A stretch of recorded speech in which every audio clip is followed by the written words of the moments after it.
Okay everyone, this is a sort of a product review or something that I believe everyone should have with them if you're going out bush or out into the wilderness.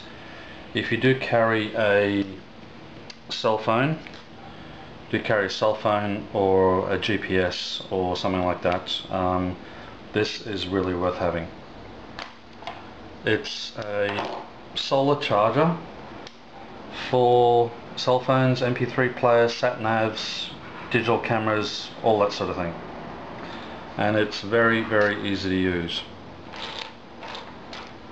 You get all of these plugs with it for all the various different phones and connectors. But the solar panel that comes off, that's the battery pack. That breaks in two. So what you do is you grab the battery pack, just clip them into each end, and as you can just see here, this red light's come on but these two lights haven't. In this small amount of daylight, the right side is actually charging, the left side is not, because this is in the way.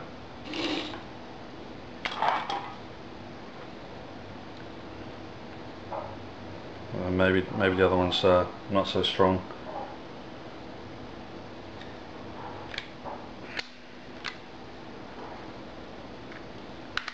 It's been a long time since I used this. I'm just going to check, make sure.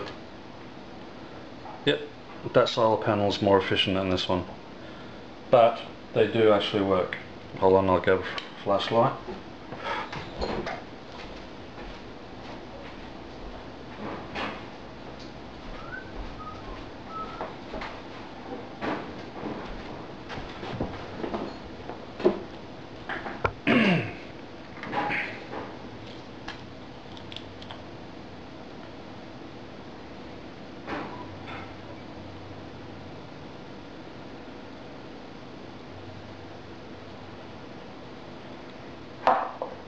So basically, you leave this out in the sun all day and the batteries will get charged in here. Then what you do is you choose, when it's fully charged, that middle light will turn green, and then you choose whichever plug you need. If you have to, use the extension cable. Plug the extension cable in, or do it directly to the battery pack, and then you just plug that into your device.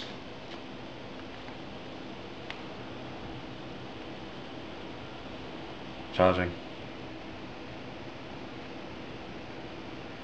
You can just see it there.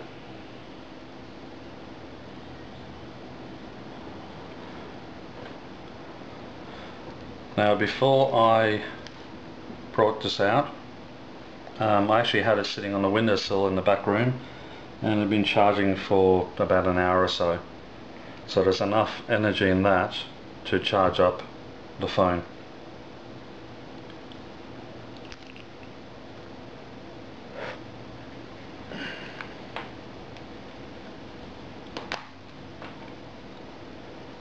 Now there are lots of other brands out there. This one, I've got this one, which is called a freeloader. Basically because a friend of mine gave it to me. He bought it and he never used it, and before I left the UK he gave it to me. So I've actually used it quite a lot last year, because I lost my charger for my phone.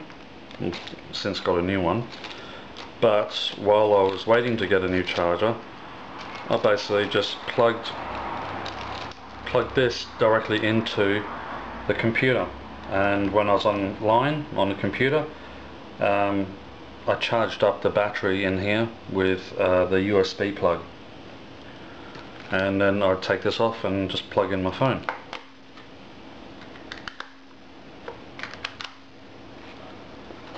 So it's definitely worth having if you're going out into wilderness. because we all know what it's like. Battery runs flat, can't do anything.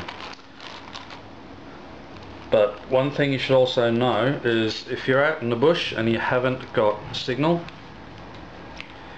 I mean, I'm in suburbia here, I'm in the house and I've only got one bar of signal inside this house because it works as a Bermuda Triangle. It's not that good. But when there's no signal showing up here, it means that usually you can't make a phone call, but in emergencies you could probably still send a text, because text messages need very little signal strength to actually get out. So what you can do is you can test that out. You can find an area where you know there's very little or no signal at all, and send a test text to yourself. You basically just write up a text message and send it to a friend, or just send it to yourself by dialing in your own number, and you'll know if it gets through, because you can contact your friend afterwards and ask them. Okay, the second item I want to show you is a candle lantern. Again, there are quite a few of these available out on the market.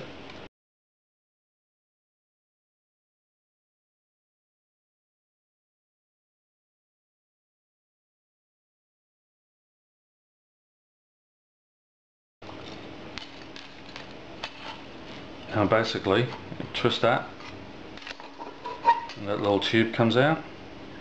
It's got a candle in it. Twist that base again, and you've got the spring and the candle holder. Now, the candle holder itself has a disc that you attach the candle to, or just sit it on. It's a bit crooked there, but it doesn't matter. What that does is it helps to push the candle up. It works much better when it's actually burning, because everything will be warm, so it glides easier.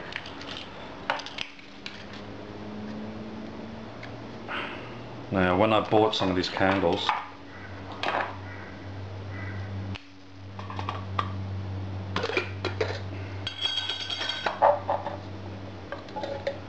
these are called 8-hour candles. Now, I don't actually know if they do burn for 8 hours, but that gives you an idea what to look for.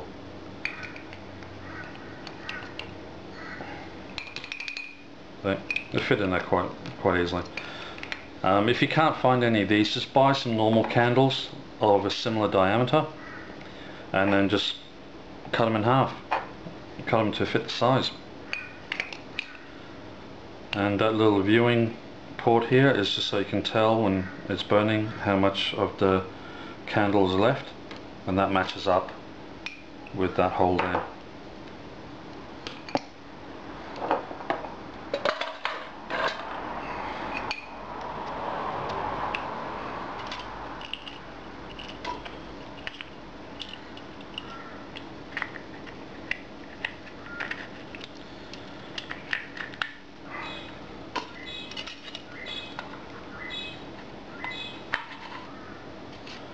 So you can see the spring, so you know that there's not much left of the candle.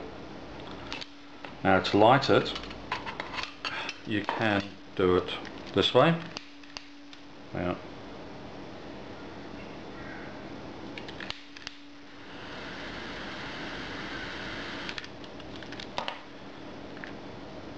You can do it this way, and then insert it and lock it in place, or the other way of doing it is inserting the candle and locking it in place first, and lowering the glass.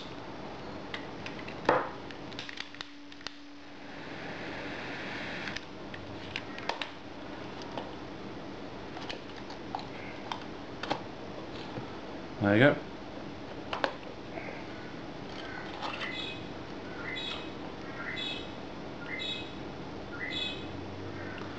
Now, because the length of this chain and the handle has a good, what, maybe 6 inches there, I have actually used this inside a tent. I've actually hung it from the middle of my tent, which has got a little hook loop in the middle, and you can actually put your fingers up here and not feel any heat whatsoever. As long as you got enough distance, you can actually use this inside a tent, but by all means do not stand it down inside the tent where it can be knocked over, because you just never know what could go wrong. So hang it inside the tent, that's not a problem, but don't stand it down on the floor, because Sod's Law says that you'll end up knocking it over.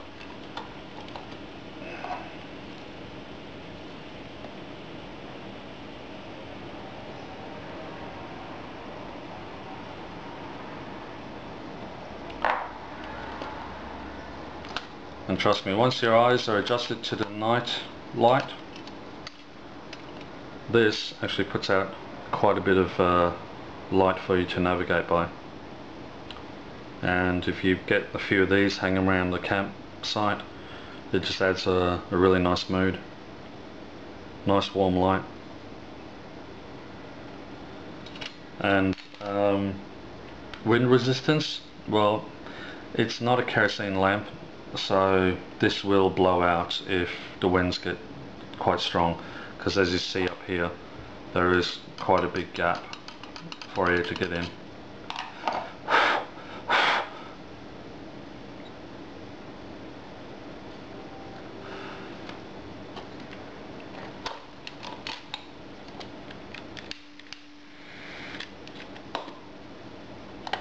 So already this glass is feeling warm. If you do want it freestanding,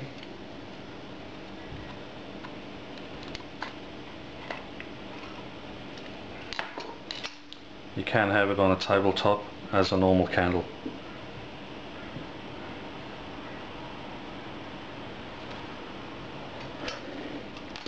And for maintenance, if you need to clean this, it's getting a bit warm already, what you can do is you pull the glass out,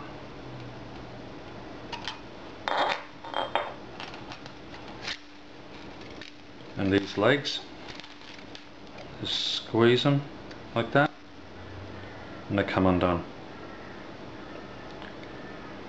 So you put the legs back in like that, and then you close it, and then reinsert the glass. And the glass actually helps to keep the legs in place. So now the glass is in there, the legs won't come out.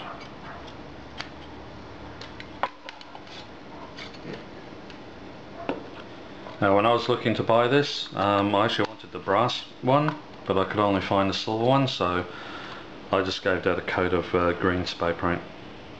Spray paint, not spray paint.